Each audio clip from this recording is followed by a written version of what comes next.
Sintonizando Decide, un programa de entrevistas donde podrás inspirarte con historias de vida.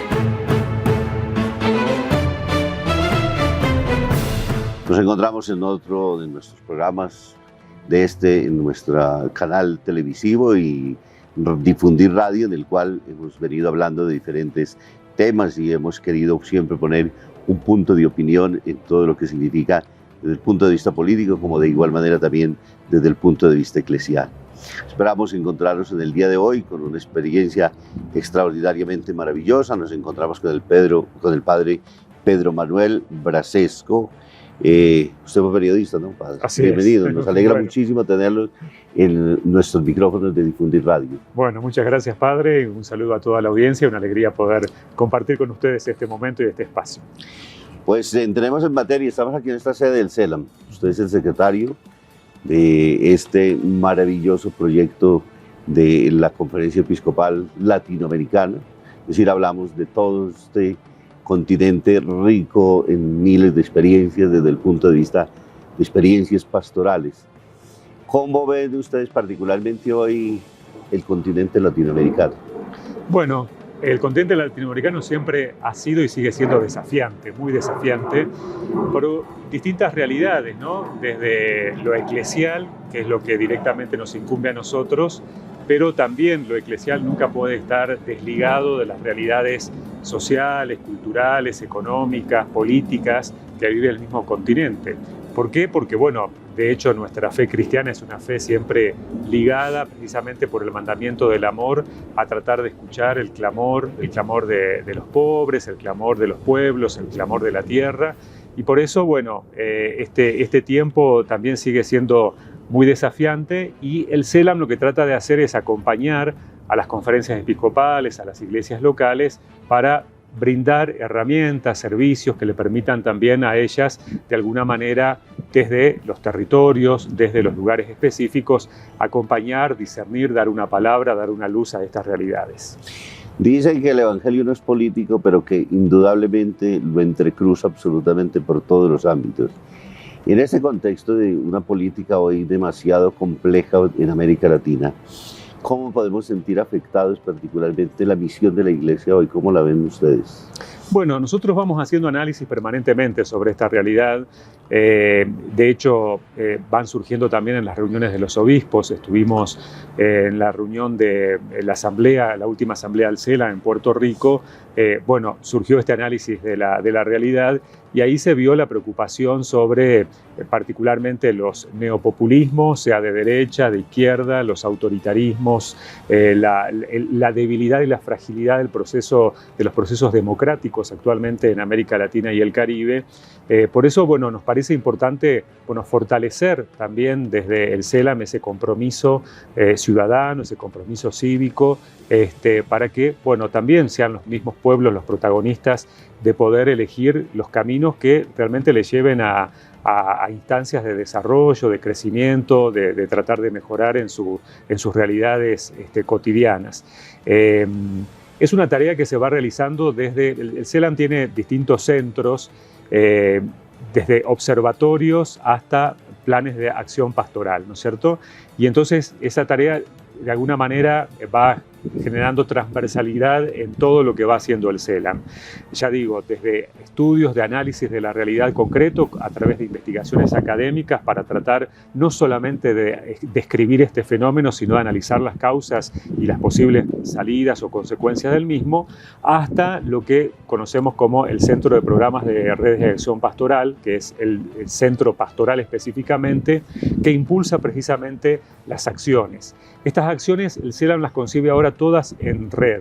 Trabajamos en red y trabajamos en red especialmente con los actores que están involucrados en eso. Por eso las redes implican siempre unir los esfuerzos que se van realizando en los territorios.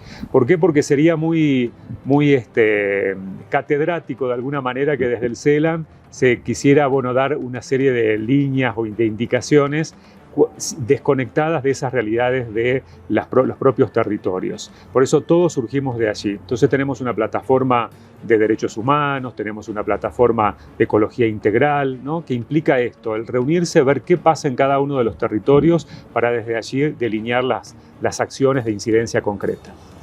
Son desafiantes indudablemente hoy los retos que en América Latina se plantean, particularmente a partir de los contextos culturales que estamos viviendo y políticos de manera particular, porque estamos en una ebullición donde uno finalmente no sabe decir con cierta facilidad ni atinar hacia dónde nos estamos orientando en estos momentos, ¿cierto? Sí, claro. Ese es el gran desafío, ir mirando el futuro, ir viendo cuáles son las perspectivas, porque el fenómeno es muy variante y muy cambiante en el tiempo, ¿no es cierto? Vemos por eso mismo la cuestión en este momento que se da en América Latina con los populismos, ya sea de derecha o de izquierda, ¿no?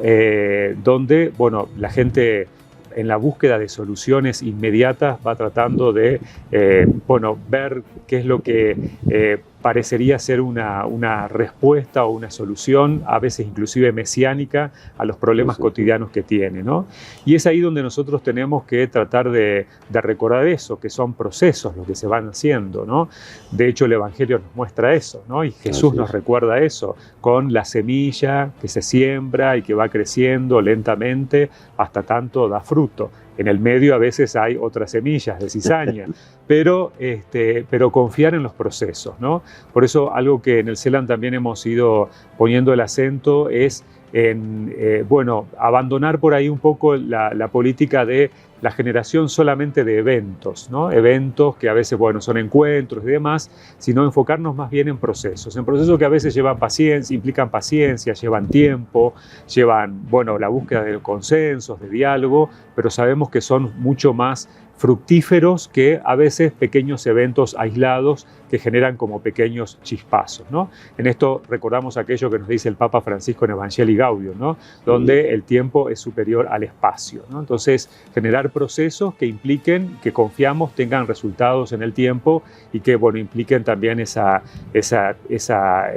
consolidación también de estos procesos democráticos. ¿Cómo educar particularmente en los procesos? Porque a nosotros nos gustan las cosas automáticas y los latinoamericanos generalmente hemos apostado siempre a las cosas inmediatas y por eso hacemos quizás también estos cambios abruptos así, sin tener la mediación suficiente, sobre todo en los procesos pastorales, que la gente también a veces se desespera y dice, bueno, el Evangelio finalmente ¿dónde se quedó? ¿Qué está pasando con ella? Nos muestran una crisis que realmente no existe y que uno entiende que el fermento es de una pequeña semilla de mostaza, sí, que está ahí enterradita, pues que en el momento lógico y del proceso terminará entonces creciendo y luego se va construyendo en el gran árbol, pero a veces no comprendemos esos procesos. Sí, sí, sobre todo porque estamos en una cultura, además, más allá de lo latinoamericano, una cultura de la inmediatez, una cultura del consumo, donde creo que todo lo puedo comprar, adquirir y eso inmediatamente me genera resultados. Yo digo, bueno, sobre todo allá en Argentina había una época de muchas publicidades de venta de telemarketing donde decían el llame ya, ¿no es cierto? Ajá. Llame ya, entonces inmediatamente usted tiene su producto, ¿no? Y bueno, y estamos en esa cultura donde parece que todo lo podemos solucionar de manera urgente o inmediata y sabemos que no es así. Por eso creo que tenemos que seguir educando en la paciencia, educando en el diálogo, es algo que el Papa Francisco insiste mucho, ¿no es cierto? El diálogo, la escucha, todo este proceso sinodal que estamos viviendo implica eso, educar también en la escucha y sobre todo ser conscientes de que nosotros estamos llamados especialmente a sembrar, no a cosechar. Vivimos también en un tiempo donde por el hecho de querer tener queremos entonces cosechar resultados, que todo dé resultados inmediatos. Y Jesús nos ha invitado y nos ha enviado a ser sembradores, ¿no? A ser sembradores y por lo tanto, bueno, es nuestra tarea sembrar. Dios quiera, ojalá podamos algún día recoger la cosecha, ver la cosecha, pero sabemos que, bueno, mucho de lo que recogemos de cosecha hoy es lo que han sembrado otros mucho tiempo atrás. Bueno, ahora tal vez sea más el tiempo de la siembra y en eso tenemos que ser conscientes. Y la siembra implica sembrar la semilla y después el Espíritu Santo y el mismo Dios es el que la hace germinar, crecer y bueno, y allí se podrán ver los frutos. Indudablemente, pero nos cuesta mucho entender que tenemos que ser sembradores, ¿no? Sí. Bueno, nos encanta la cosecha porque pues decimos, es que esto lo hice yo, esto sucedió así, fui yo Claro. el arquitecto y constructor. Sí, usted bien lo dice, el Señor nos enseña, particularmente en el Evangelio de la Parábola, a sembrar siempre, pero a veces no estamos lo suficientemente dispuestos. Pero ahí es importante el tema de ser consciente o educarnos también en el hecho de poder desapegarnos, de poder desprendernos, ¿no? El Papa también insiste mucho en esto de que, bueno, a veces particularmente los sacerdotes queremos controlar todo, ¿no? Y en las comunidades queremos controlar absolutamente todo, ¿no? El Papa les decía algo en Buenos Aires, algo muy interesante a los sacerdotes, les decía, yo quiero que la parroquia de ustedes crezca tanto al punto de no poder controlarla, ¿no? Y es así, a veces para poder controlar ponemos límites, ¿no? De manera tal de que no se nos vayan las cosas de control, ¿no? Las cosas de la mano. Y en realidad lo que estamos llamados, lo que quiere Dios es ese desborde del espíritu, que no podamos controlarlo, ¿no es cierto? Por supuesto que tenemos la tarea de guiar, conducir, ¿no? Pero una cosa es orientar, guiar, conducir, y otra cosa es querer controlar o que nos aferramos o nos apegamos a lo que nosotros hemos hecho, y eso, bueno, le quita dinamismo a todo el proceso que se puede desarrollar. Confiamos en las manos de Dios precisamente ese camino. Querido Padre Pedro, ¿cuál es la visión que tiene hoy esta inmensa construcción que acaba de ser inaugurada hace poco?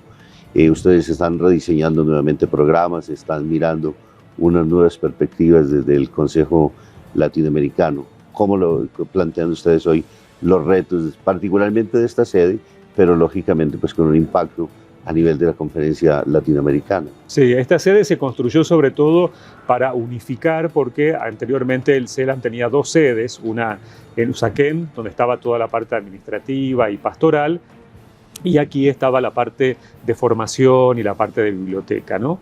Y entonces, en algún momento, la presidencia decidió que también con el objetivo de ahorrar costos y demás, era necesario unificar. Después se vio que por las necesidades, por las características del suelo y el estado de la construcción anterior, era necesario realizar una nueva obra, así se encaró.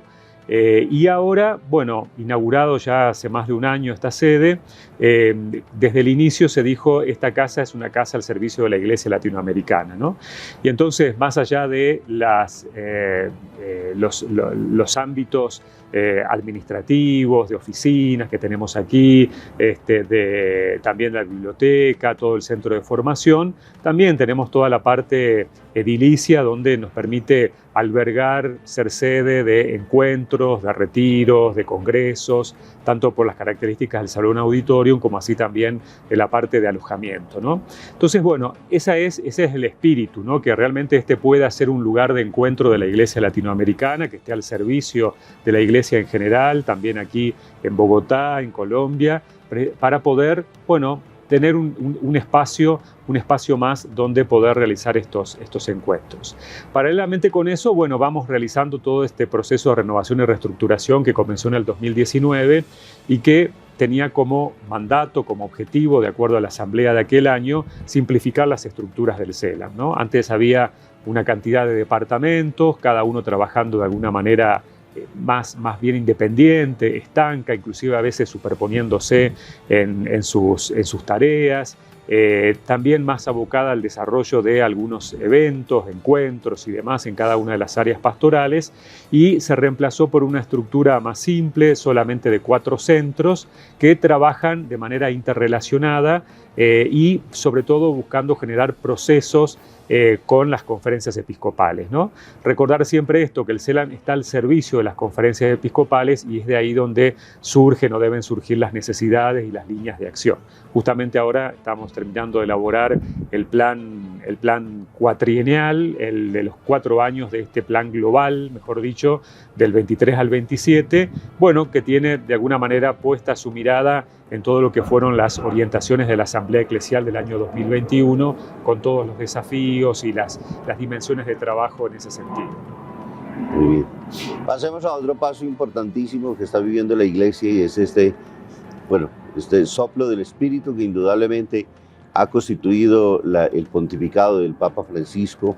Usted pues es argentino y lógicamente lo conoce muchísimo más de cerca, pero sobre todo con todo fenómeno que él mismo ha representado también, para decir una palabra, dentro de lo que pienso que es obra indudablemente del Espíritu, que es el que siempre suscita y de igual manera también conduce a la Iglesia. Un papa que ha sido de alguna manera por unos grupos muy querido, en otros grupos muy contestado, ahora ha entrado en este maravilloso evento de la sinodalidad, que no ha sido tampoco bien comprendida ni por muchos de nosotros como católicos, aún a veces de pronto con algunas resistencias, inclusive de algunos miembros de Iglesia propiamente. ¿Cómo ve ustedes tiene un papel protagónico también en temas de lo del sínodo como secretario adjunto, y entonces queremos escuchar este evento eclesial que acaba de suceder en la Iglesia y que seguirá porque está abierto indudablemente a que pueda ser fenómeno del Espíritu para renovarnos? Sí, bueno, la verdad es que es un proceso muy interesante y más allá de los resultados, porque a veces muchas de estas dudas que surgen son en torno a qué va a pasar cuando termine todo este proceso, va a haber cambios en la Iglesia, cambios en la doctrina, y en realidad no tiene que ver tanto con esos resultados, sino con el estilo, con la forma de ser Iglesia, ¿no? El Papa Francisco lo que busca es retomar un estilo de los primeros siglos del cristianismo, donde había una fuerte conciencia de que en la Iglesia todo el pueblo de Dios iba caminando junto, por supuesto, guiado y conducido por sus pastores, pero donde se pusiera de manifiesto y tuviera como centro esta idea de pueblo de Dios, idea que fue retomada por el Concilio Vaticano II de manera particular. ¿Y qué significa esto? Que todos somos pueblo de Dios, que la Iglesia es pueblo de Dios. Está ordenada jerárquicamente, pero por esta dignidad que nos viene desde el bautismo, que nos hace miembros de la Iglesia, todos tenemos también derecho y posibilidad de participar, de opinar, de formar parte inclusive de algunas de las decisiones que se toman dentro de la Iglesia o particularmente dentro de las comunidades. Entonces tiene que ver con un estilo de ser de Iglesia, un estilo, podríamos decir, más participativo, donde se viva más la comunión, siempre con un objetivo. El objetivo es precisamente el objetivo único de la Iglesia, que es anunciar a Cristo para la salvación de las almas, es decir, la misión, ¿no es cierto? Entonces, ¿cómo ser una Iglesia donde podamos participar más, sentirnos más involucrados todos, laicos, hombres, mujeres, religiosos, religiosas, sacerdotes, obispos, todos en esta conciencia de que vamos caminando juntos para poder llevar adelante mejor nuestra misión, ¿no es cierto? Por eso lo fascinante de este proceso ha sido el proceso mismo. Quienes se han involucrado en el proceso sinodal y han participado de las instancias en las comunidades al principio, en las diócesis, en la etapa continental, y ahora mismo en la fase universal con la Asamblea, han descubierto eso, ¿no es cierto?, de que realmente podemos dialogar, podemos todos participar, podemos pedir realmente el Espíritu Santo que sea el que nos guíe y nos conduzca. No es el rumbo de la Iglesia la decisión de uno solo o de algunos, sino que el rumbo de la Iglesia, el protagonista es el Espíritu Santo. Esto lo insiste mucho el Papa, ¿no es cierto? Entonces hay que escuchar al Espíritu para ver qué nos dice y cómo tenemos que avanzar. Y esto en distintas instancias, a veces en una comunidad, ¿no es cierto? ¿Quién decide en la comunidad? ¿Decide solamente el sacerdote? O también a veces las personas pueden participar, pueden dar su opinión, pueden dar consejos, pueden dar sugerencias, inclusive pueden participar en ámbitos o instancias de decisión. Lo mismo en las diócesis, lo mismo a nivel universal. Todo esto es lo que se ha venido analizando. La verdad es que a mí dos cosas, entre muchas, me llamaron la atención, ¿no? Por un lado es que en la etapa de la Asamblea en Roma, mucho de lo que se dijo, de lo que iba surgiendo, es lo que ya había salido en las comunidades, en las diócesis y a nivel continental. Es decir, no es que en Roma surgieron cosas extravagantes, nuevas, sino es lo que dijo la gente. ¿Esto qué nos confirma? No es que, bueno, fueron solamente a ratificar lo que había dicho la gente, no, que nos muestra que el Espíritu Santo es el que está actuando. El Espíritu Santo que actuó seguramente en las asambleas, en las parroquias o en las diócesis, es el mismo Espíritu que actúa ahora en el sínodo de una manera coherente, ¿no? Y otra de las cosas que me llamó mucho la atención en las mesas de trabajo es que los mismos obispos, porque este es un sínodo de obispos y la mayoría de los participantes eran obispos, los mismos obispos decían, bueno, pero para todo esto no tenemos que cambiar mucho de la Iglesia, no tenemos que reformar mucho el código, no tenemos que cambiar muchas cosas. En realidad tenemos que asumir que también nosotros tenemos que dar mayor participación a los laicos o a los sacerdotes o escuchar más, ¿no es cierto? Entonces no se trata tanto de cambiar cosas, sino de asumir un estilo donde, bueno, se pueda poner de manifiesto este caminar juntos, esta participación, esta comunión, que no se viva solamente como una expresión de deseo, sino como una realidad concreta. Que yo creo que ha sido lo más enriquecedor. Yo leí algunos de los testimonios de uno de los participantes y pues él lo primero que decía era como la gran dificultad que tenemos para escucharnos y poder escuchar reconociendo al otro sin anularle en las miles de tradiciones, de valoraciones que tiene de la vida. Cada uno de nosotros tiene un contexto cultural diferente, sus propias expresiones religiosas, es decir, son contextos en los cuales, pero lastimosamente a veces no hemos trabajado mucho el concepto del diálogo, de la escucha, del poder colocarnos al lado del otro y caminar un rato antes de hacerle el juicio, ¿cierto?, frente a ello, que creo que es lo más enriquecedor que ha presentado justamente el sínodo mismo, y que debería ser un poco como el desarmarnos para poder entender también, porque aún la misma palabra nos está costando, que no es una reunión para hacer cambios, como en muchos de pronto grupos terminaron haciendo lecturas, sino un espacio de escucha y de poder realmente abrirnos al espíritu y de poder entender que el espíritu es actor. Sí, esto de la escucha me parece que ha sido fundamental, lo hemos visto en las distintas instancias, en las distintas fases, pero inclusive aquí en la asamblea del sínodo en Roma, de alguna manera los sacerdotes y más todavía los obispos están entrenados para, enseñar, para hablar, ¿no es cierto? Y aquel el desafío era escuchar, ¿no es cierto? Y realmente muchos decían que al final de las jornadas o de las semanas realmente estaban cansados o inclusive agotados, ¿no es cierto? Pero porque era una escucha activa todo el tiempo, porque no era solamente escuchar lo que otro decía, sino escuchar para ver cómo resonaba en mí, cómo repercutía también en mí eso, tal vez reafirmándome en alguna idea o tal vez cuestionándome alguna idea. Y eso, bueno, genera también cierto cansancio, digamos. Pero realmente ha sido muy bueno eso, ¿no? La capacidad de escuchar. Por eso la metodología del sínodo, que cambió completamente respecto de los sínodos anteriores, bueno, implicaba esta conversación en el espíritu, que en definitiva es escuchar, que cada uno hable y que no sea interrumpido. Nosotros a veces tenemos esta inmediata reacción de que cuando no nos gusta algo o realmente nos gusta algo, interrumpimos para reafirmar o para refutar algo. Aquí en el sínodo, como en todas las etapas anteriores, lo que se implementó en esta conversación en el espíritu es dejar que cada uno hable y que cada uno realmente pueda escuchar a los demás, ¿no es cierto? Y creo que nos hace falta mucho eso, porque estamos en una sociedad donde se hablan muchas cosas, se dicen muchas cosas, y no siempre tenemos tiempo de escuchar, de reflexionar sobre lo que escuchamos o de hacer silencio para escuchar. Y un diálogo implica primero la escucha. No puede haber diálogo si antes no hay escucha, ¿no es cierto? Entonces no podemos avanzar en cosas concretas si antes no nos escuchamos. Me parece maravilloso y quisiera que profundizara un poco esa palabra de la escucha activa, puesto que sí, nosotros somos muy reaccionarios, como bien lo decía usted, o a afirmar o a contradecir, entonces ahí se inicia nuestras discusiones y nuestras tomas de posiciones para decir no estoy de acuerdo con ello, y ya también de alguna manera es como cerrarnos un poco a poder decir, ya es casi que imposible cuando ya uno cierra de esa manera la posibilidad de dialogar.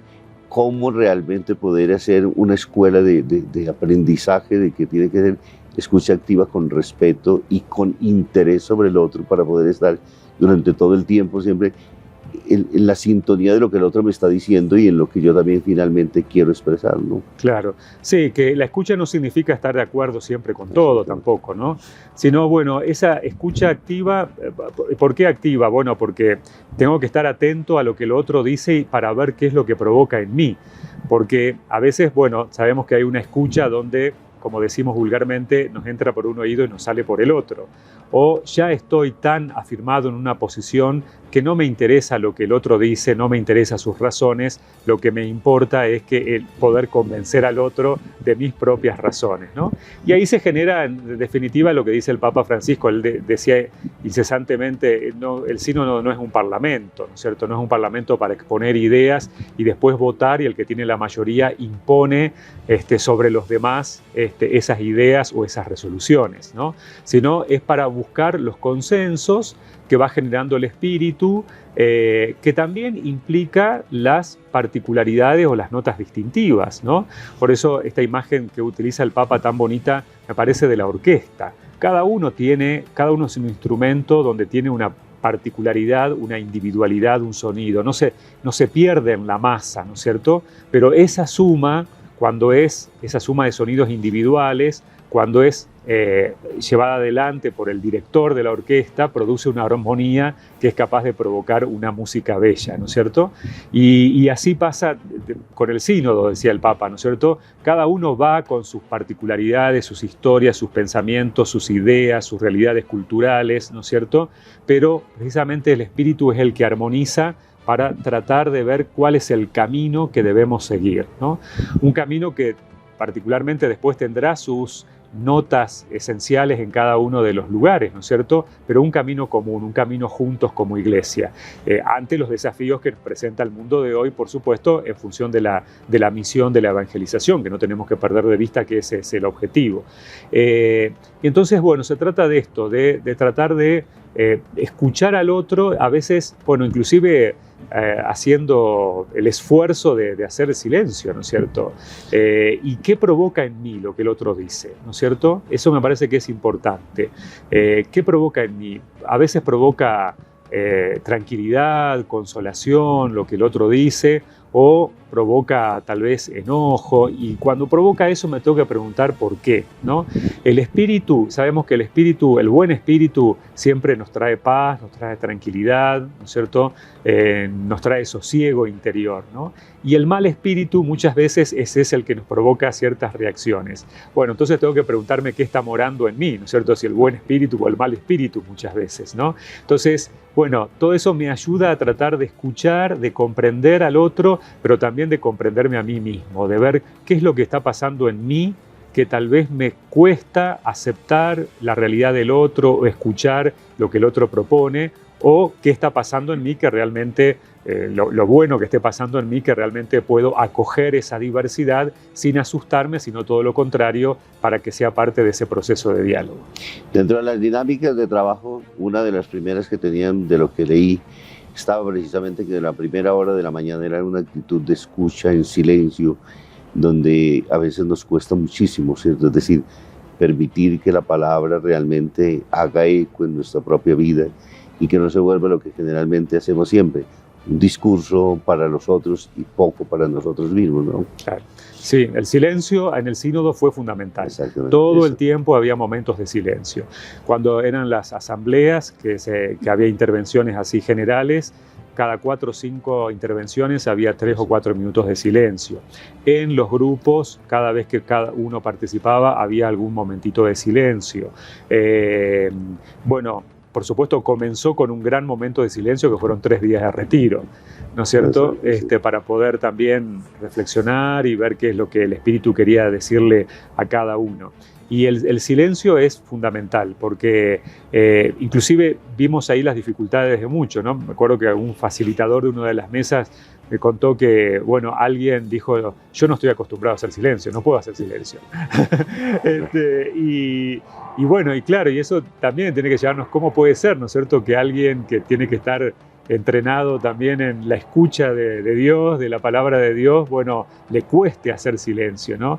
Bueno, y es ese silencio realmente que no tiene que ser un silencio donde, bueno, lo tomo de descanso, de vacaciones para pensar otra cosa, sino un silencio donde me pregunto, bueno, ¿qué es lo que realmente Dios me quiere decir y el Espíritu me quiere decir? Y el Espíritu habla siempre. Cada vez que tiene uno un corazón, una mente dispuesta a eso, el Espíritu se comunica.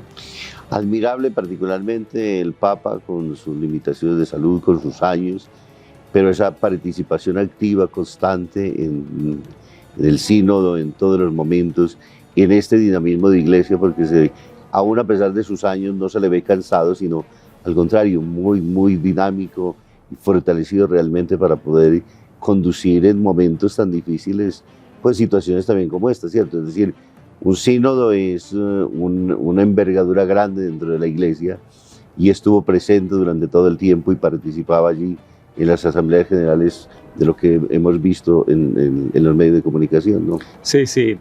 Participaba escuchando mucho, ¿no es cierto? Prestando mucha atención.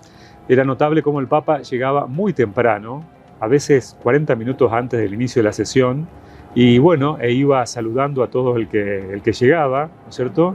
O sea, con una actitud muy cercana. En el momento del intermedio del café, a la media mañana o a la media tarde, él se quedaba en la sala también saludando a la gente que se acercaban, también con una memoria impresionante porque se acordaba de muchas de las personas. La verdad es que con una vitalidad muy, muy grande y se lo ve muy bien, ¿no? Inclusive físicamente, porque con su problema de rodilla ahora veíamos cómo se podía parar él solo, que antes tenían que alzarlo, se paraba él solo, estaba erguido, de pie.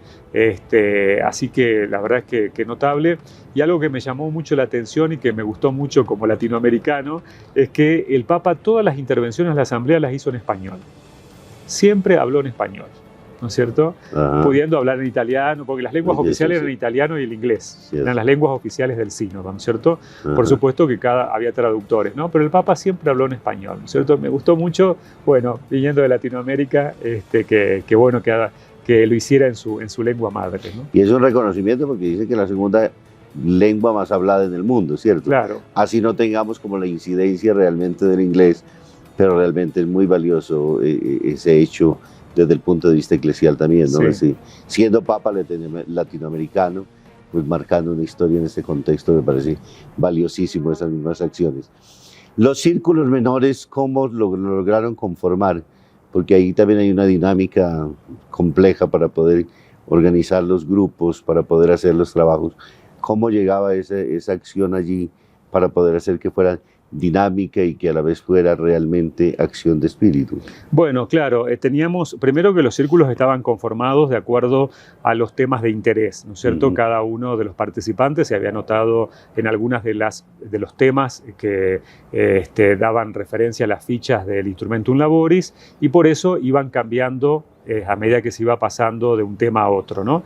Eran 12 personas, incluyendo un facilitador, es decir, 11 más un facilitador, mezclados, cardenales, obispos, laicos, sacerdotes o religiosas, ¿no? Vuelvo a decir, la mayoría, más del 75%, eran obispos porque es un sínodo de los obispos, con participación de laicos, pero para que no pierda la esencia de ser un sínodo de obispos, la mayoría absoluta, más del 3/4%, eran obispos.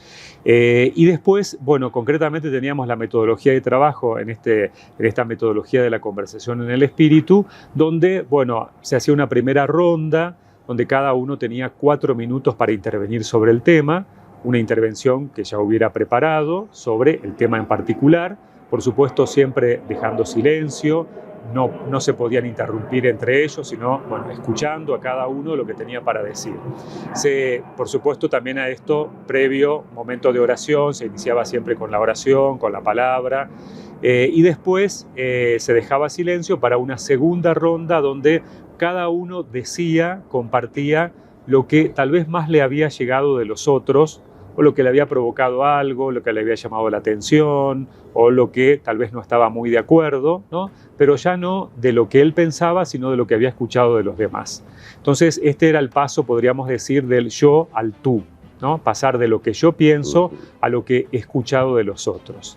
Y después del silencio correspondiente y demás, una tercera ronda donde se recogía, bueno, el nosotros, o sea, se pasaba del yo al tú y del tú al nosotros, es decir, qué nos parecía que el Espíritu nos había dicho a nosotros como grupo a partir de lo que se había escuchado durante las intervenciones de cada uno y de las repercusiones sobre lo que los demás habían dicho, ¿no? Y ahí la verdad es que surgían consensos, cosas muy interesantes de consenso, pero también divergencias, preguntas, cuestiones que tal vez había que profundizar, ¿no? Entonces todo eso se consignaba por escrito, se lo presentaba luego en la asamblea, toda la asamblea escuchaba lo que todos los grupos habían tratado, y por temas también se iba haciendo intervenciones libres por parte de los miembros de la asamblea sobre los temas que habían planteado, tal vez profundizando algo, resaltando algún aspecto o algo que no estuvieran de acuerdo, ¿no? Y después, recogiendo todo eso, se volvía a los grupos, donde el grupo, a partir de lo que había elaborado y lo que había escuchado en la asamblea, hacía una síntesis por escrito de 2 páginas que lo presentaba a la Secretaría para después poder hacer el texto final, ¿no es cierto? Entonces fue un mecanismo muy interesante, como decíamos, de mucha escucha y de tratar de estar atento a lo que los otros decían y lo que me provocaba lo que los demás decían. Así que en ese sentido creo que fue muy fructífero porque, bueno, permitió un ritmo y un dinamismo de intercambio muy interesante. Vuelvo a decir, no fue un intercambio de discusiones sobre determinados temas, sino de, bueno, qué es lo que nos parece que el Espíritu está diciendo a partir de todo lo que voy escuchando. Y ahí van surgiendo los consensos efectivamente. Maravilloso.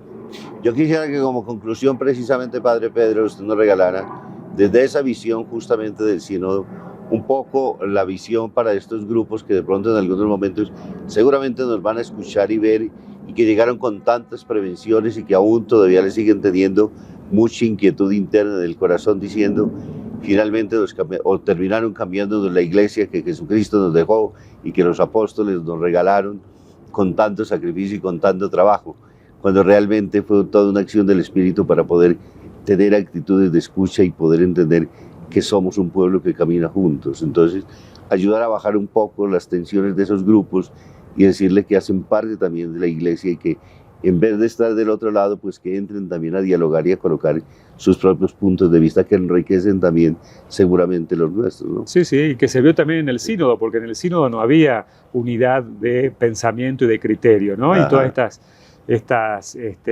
divergencias también quedaban de manifiesto. Pero sobre todo yo le quiero decir a la gente que a veces porque recibe un WhatsApp, porque ve algo en las redes sociales y demás, y se asusta precisamente, piensa que bueno, va a haber un cambio en la iglesia de lo que es la doctrina, es la fe de la iglesia, y en realidad no. Lo que insiste el Papa y lo que busca la iglesia es cómo poder ser más fiel a la misión evangelizadora de la iglesia, cómo poder realmente vivir una iglesia que sea atractiva en el sentido de que todos nos sintamos con la posibilidad de poder también expresar lo nuestro, de poder participar, de poder ayudar a veces en la toma de decisiones, cada uno de sus carismas, de sus realidades, desde sus vivencias concretas, ¿no es cierto? Una iglesia que acoja a todos, ¿no? Y que trate de llegar a todos.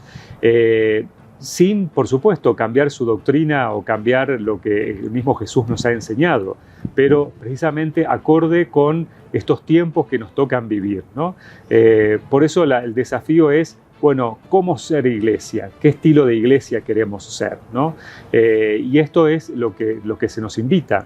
No hay en esto recetas predeterminadas, lo vamos discerniendo, lo vamos viendo, y también seguramente cada iglesia particular hará después sus adaptaciones de acuerdo a sus realidades concretas, culturales, históricas, sociales que les toca vivir, ¿no es cierto? Pero lo que se trata es esto, por eso estas 3 palabras del sínodo me parecen muy importantes, ¿no? Comunión, participación y misión, ¿no? ¿Cómo crecer en la comunión? No vivimos una fe individualista, nuestra fe es siempre comunitaria y por lo tanto necesitamos crecer en la comunión. Nadie se salva solo, dice el Papa Francisco, ¿no es cierto? Nos salvamos siempre en comunidad, no nos salvamos aisladamente por más que seamos los mejores cristianos que nos portemos bien y que nos llevemos bien con Dios. Si no tenemos una comunidad y no vivimos en comunidad, o al menos el espíritu de comunidad, el espíritu de iglesia, en realidad no es una fe auténticamente católica. La participación, ¿cómo podemos participar? ¿No? Hay mucha gente que dice, bueno, yo he querido, he intentado, pero no he podido, no me han dejado. Bueno, la participación que implica en primer lugar la escucha, escuchar a las personas, ¿no? ¿Y para qué? Para la misión, ¿no es cierto? Para poder realmente anunciar a Cristo. Aquello que decía el Papa Benedicto XVI, la iglesia no crece tanto por proselitismo como por atracción.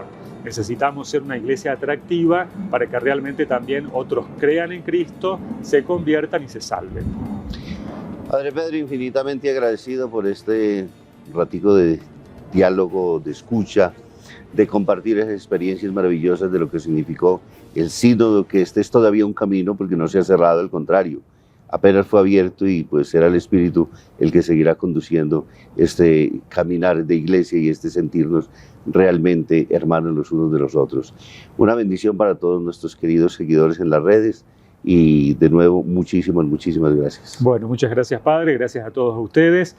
Y bueno, sigamos rezando juntos para que el Espíritu sea el que siga conduciendo, para que todos tengamos el corazón, la mente abierta también a esa acción del Espíritu en nosotros, sin miedos, porque sabemos que el Espíritu, bueno, nos abre a caminos nuevos, ¿no? Podemos pensar qué hubiera pasado con los apóstoles si hubieran tenido miedo de todo lo que el Espíritu les iba mostrando como desafíos evangelizadores y demás, ¿no? Indudablemente que no estaríamos nosotros aquí hoy.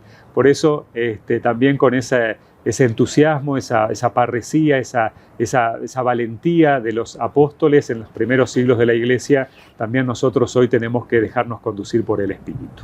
Y que el Señor entonces los bendiga y los acompañe a cada uno de ustedes, en el nombre del Padre, y del Hijo, y del Espíritu Santo. Amén.